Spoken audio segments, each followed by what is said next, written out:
Okay, so I don't know about y'all, but never in a million years did I think we would ever see Wendy's ex Kevin Hunter defending Wendy and trying to save her from her guardianship. But here we are. For those of you who don't know, Wendy has been under court-ordered guardianship for a while now, and fans have been speculating that there is something fishy going on between Wendy and her guardian Sabrina. Well, Kevin is now claiming that Sabrina has been allegedly stealing from Wendy and selling Wendy's personal belongings to get some of her money, while Kevin is not standing for it, so he is fighting Sabrina for everything, determined to expose her once and for all. Y'all get into this drama because I don't know if Kevin is here to play with Sabrina, but I don't know if he's really down for Wendy.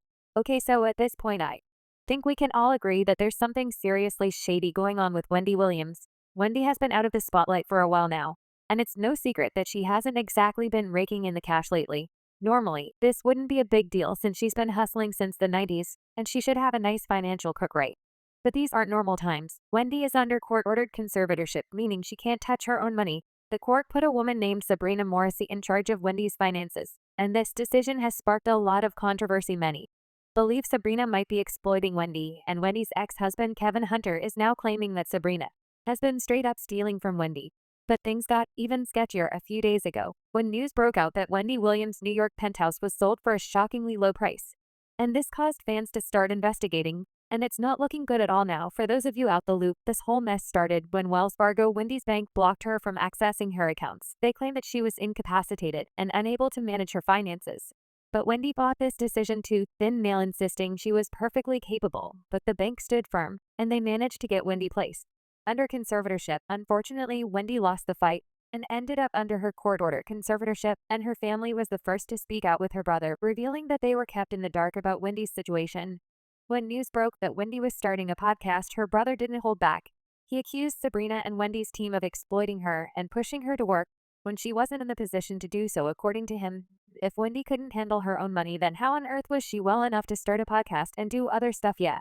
The map wasn't mapping, he said. This is not a woman who was in the right frame of mind to get a show going.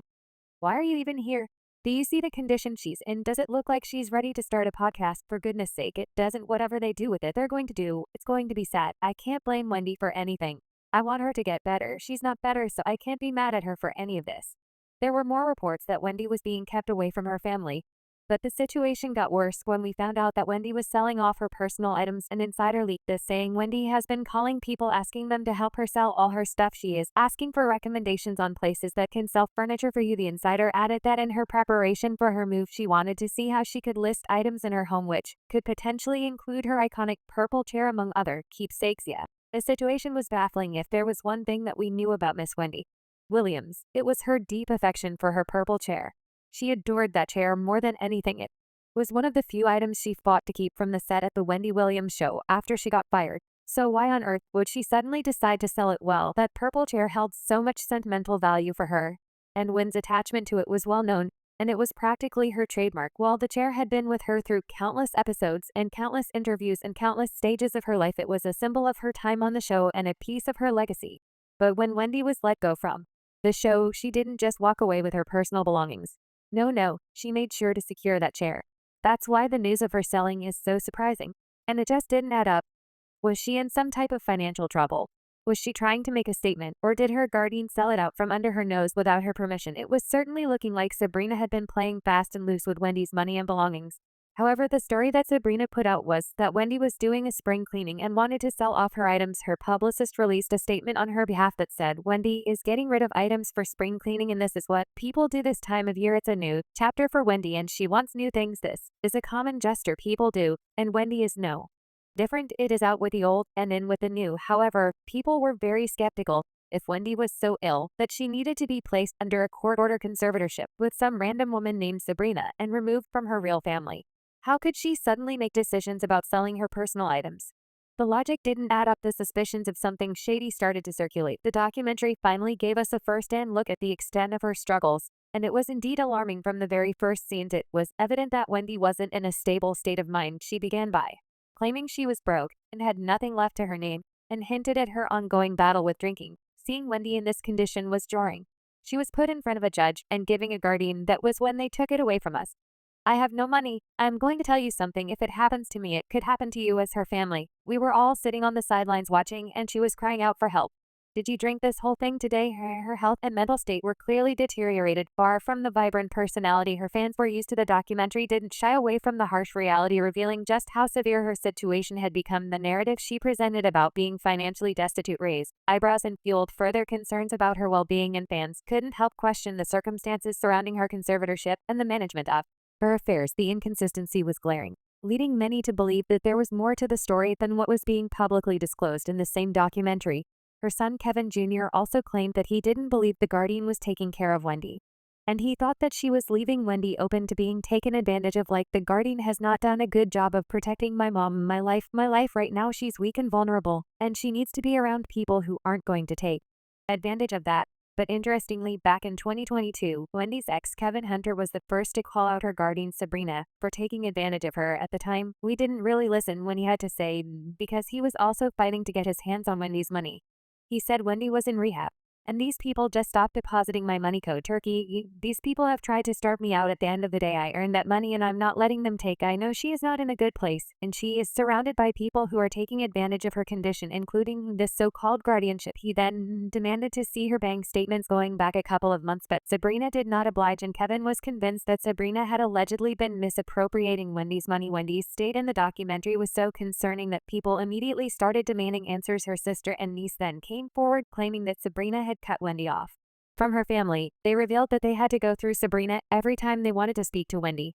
Her sister Wanda Finney claimed that the last time her family had seen her was in 2021, saying when she was in Florida, there were a number of people involved, even beyond family. There were doctors involved and people in Wendy's professional world involved. She had a health team in place, nurses in place, and she had a family in place. She was getting healthier. She also said, I don't think there's anyone Wendy needed more than her family except Sear. At the money part, all I want to know is that my sister is going to live and that she's going to be healthy. The concern of the family has always been Wendy's health. But Wendy's niece, Alex Finney, also discussed the extreme measures that Wendy's guardian took to keep her away from her family. Alex claimed that Wendy is required to call her family members from a blocked phone number, meaning they can't reach out directly to her. Alex also said, and I say this honestly, we went through birthdays, we went through holidays, we went through illness. There was a period when my grandfather was in the hospital. There was no way to contact her and let her know what was going on with her 93-year-old father. Then the documentary came out and it showed Wendy in a troubling light that it prompted a wave of concerning questions from fans. Her family's allegations added fuel to the fire. They painted a picture of isolation and control, suggesting that Wendy was being kept away from those who genuinely cared about her well-being on purpose. These claims intensify the scrutiny of Sabrina and her role in Wendy's life. If true, it meant that Wendy's decisions, actions, including selling her personal items, might not have been entirely her own. The Fame's claims that Sabrina was a gatekeeper between Wendy and her loved ones raised serious questions about the nature of their conservatorship and the motives behind it. Fans were already alarmed by Wendy's visible decline, but these revelations gave them more reason to suspect that something was definitely suspiciously afoot. The idea that Wendy was being manipulated or isolated by someone in her inner circle was so unsettling, but it got worse. The next thing we knew was announced that Wendy had been diagnosed with dementia, according to her doctor, in 2023 after undergoing a battery of medical tests. Wendy was officially diagnosed with primary progressive aphasia and frontotemporal dementia, FTD. Her symptoms, which combined impact her language and communication behavior and cognitive functions, have already presented significant hurdles in Wendy's life. It has only gotten worse because Sabrina has continued making decisions for Wendy. The latest decision that sparked controversy was the sale of Wendy's New York penthouse to settle some of her debt. For those who don't know Wendy, this was particularly shocking. She adored that penthouse and often referred to it as her dream apartment. Fans were stunned when it